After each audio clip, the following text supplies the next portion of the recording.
think it is worth looking at Mongolia and its geopolitical location and the countries it borders with.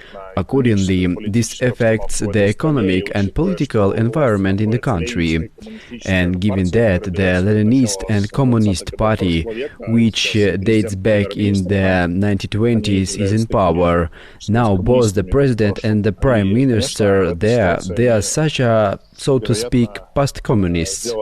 And of course, in this situation, they probably took the actions that they felt were necessary. And given that Mongolia, of course, primarily puts its economic interests in the corner, well, and some other, maybe even geopolitical interests, they balance between China and Russia because of their geography. Then, of course, here in general, they turned a blind eye to the decisions that were made by the International Criminal Court.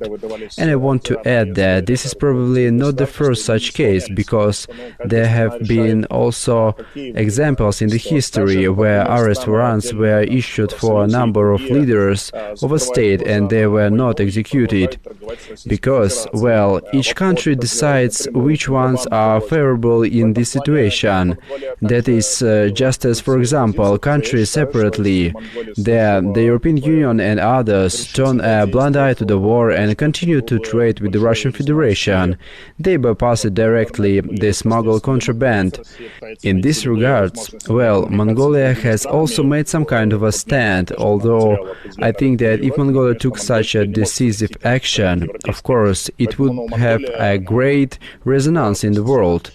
Here, but there would probably be consequences for Mongolia.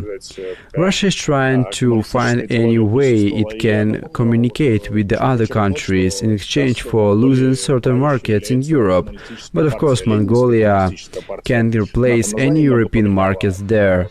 So, well, Mongolia was relatively loyal to the Soviet Union, given that there was a communist ideology present there, and I want to emphasize that now the ruling party in Mongolia is the Communist Party, the Leninist Communist Party. It has changed its name a lot there, but the communists are in power there, and these communists are such Leninists.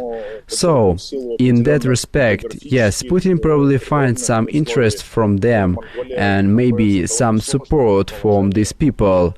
But in fact, Mongolia can't really give anything to Russia globally.